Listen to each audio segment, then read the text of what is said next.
Hello and welcome. My name is Garland Davis. I'll be your host here at Conundrum Contingencies. Hola, bonjour, yata, hey, shalom, and all that good stuff. A double thumbs up to the Most High. Thumbs up to my fellow K-Staters, my fellow Wildcats. Thumbs up if you're from Kansas City. Hello if you're from Atlanta, San Fran, LA, where I have family. Vancouver, Washington, the Gulf region of Florida, and the people down at the bottom in Miami. I'd like to welcome you up. Now, I decided to throw my hat into the ring because I think I can bring something to the table that a few survivalists and some preppers may have overlooked, forgotten, or just do it, with a twist. I have a military background. I was in the Navy, first round of the Gulf War. I am an ordained minister. I am a computer repair technician, a gamer, love Clementine, and it is what it is. So, I don't have the dim cat boy next door charm. I lack the experience that the prepared princess wields. I'm missing the guile and cunning of Viking preparedness. My walk with the Most High is different than that of Pastor Dole's. I don't have the steely intestinal fortitude of the prepared mind. My technical awareness pales next to that of the patriot nurse. And I may not have the true aim and tactics of the Miami and Maine preppers respectively, and I certainly must concede to the vision of the great Canadian prepper. So what do I bring to the table? Well, I have a little wisdom, and I'm smart enough not to even try to fill all those shoes, so we'll go in a different direction. Now, as you may have noticed, I have a few peppers on my bar because the world is not the same as it was yesterday, hence the need to prep in the first place. You don't know what's going to happen tomorrow. I'm not a prophet, and even if I was, I just wouldn't know everything. It's not for me to know, it's not for you to know. All we can do is make educated decisions and good guesses and act accordingly. Now, I would advise everybody within the sound of my voice to prep and prepare. Go to Costco, go to Wally World, get your one-day membership, load up. You got no refrigerator, freezer in the garage. Load that bad boy up with meat, ice, whatever it is that you like, and go for broke. Because nothing happens, you can always eat the food.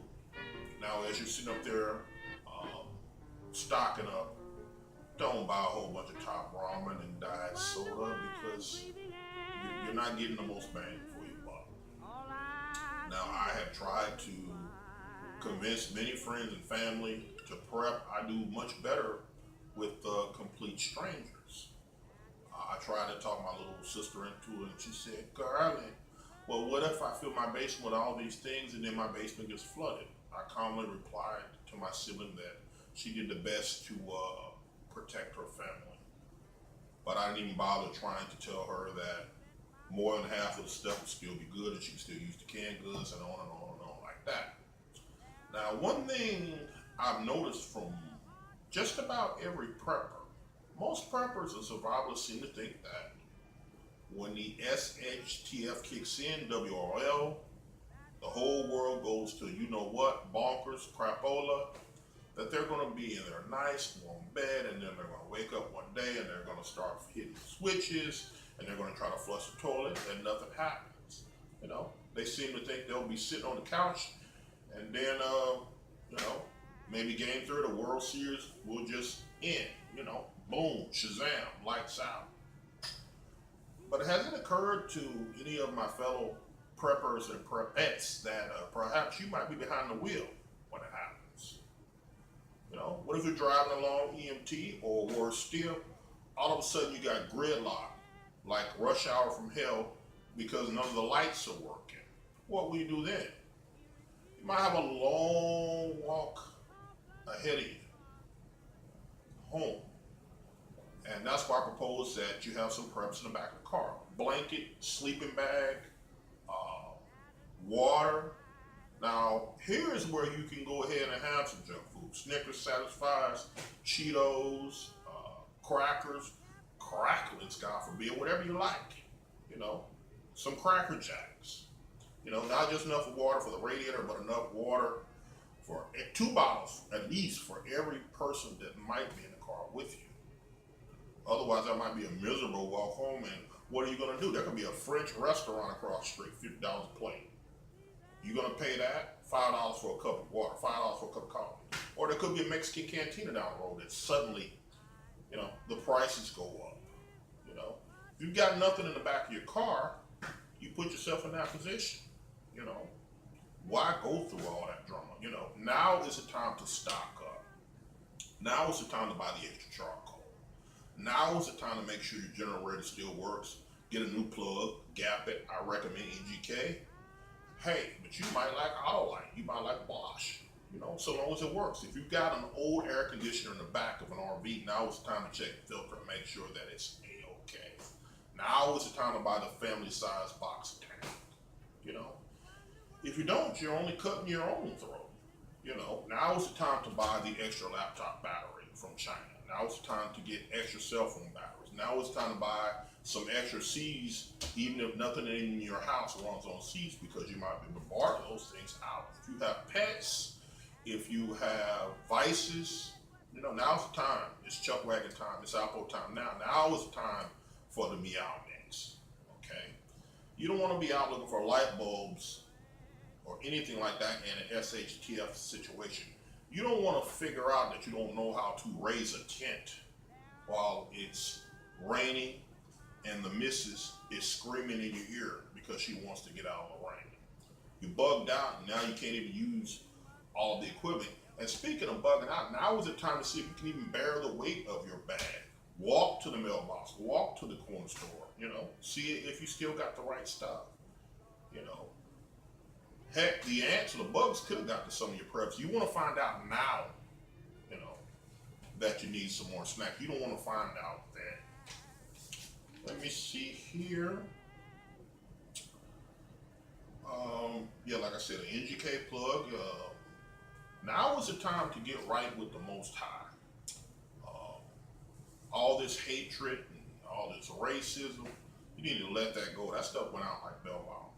Your Uncle Louis is never going to pay you the $20 he owes you, so you might as well just give it a rest. Write it off as a Christmas present. You know, you're going to have to forgive that insult from your little brother or your little sister, or you're going to have to overlook the fact that they wrecked your car and only paid you $100 after they totaled it.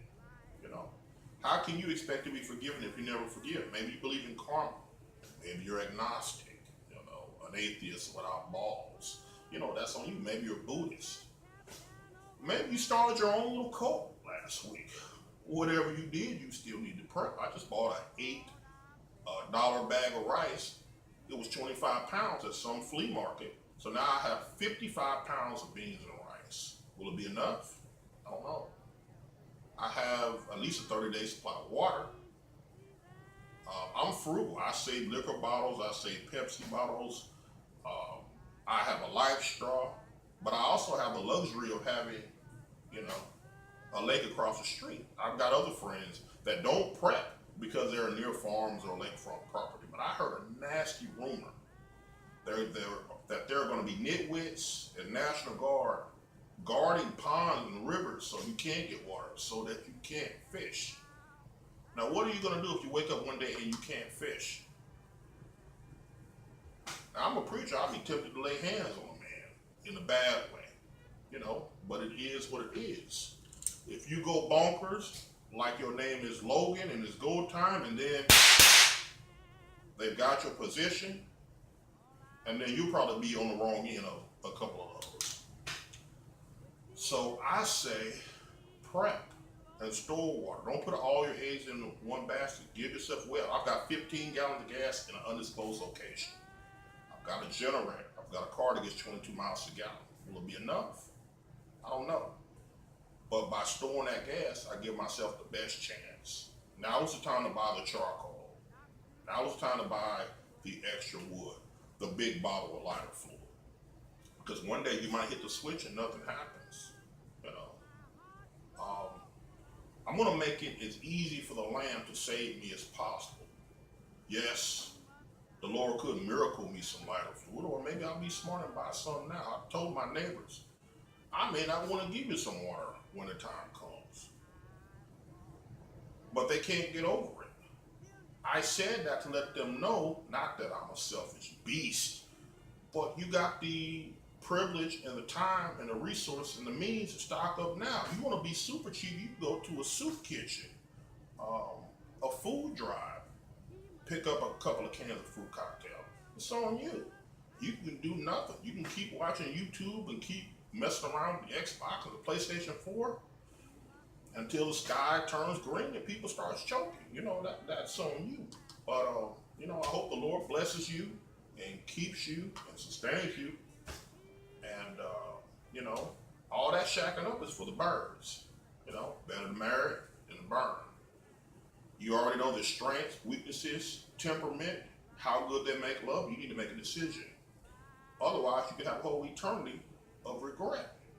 And if they don't think enough to marry you anyway, maybe you should go ahead and kick the curb. I would say give them a 6-month ultimatum, except tomorrow's not promised to you or I. So 6 months might be too long. So that's just a little something for you guys to think about. Anyway, I welcome your critique, criticism, thumbs up. I got a little Patreon account set up. You want to donate. I got snail mail, a link set up there. Do what you think is best. Bugs Bunny said strategy, but if you don't prepare, it's going to end in tragedy. Whatever you want, whatever you do, prepping is the way. There could be no doubt. Holla.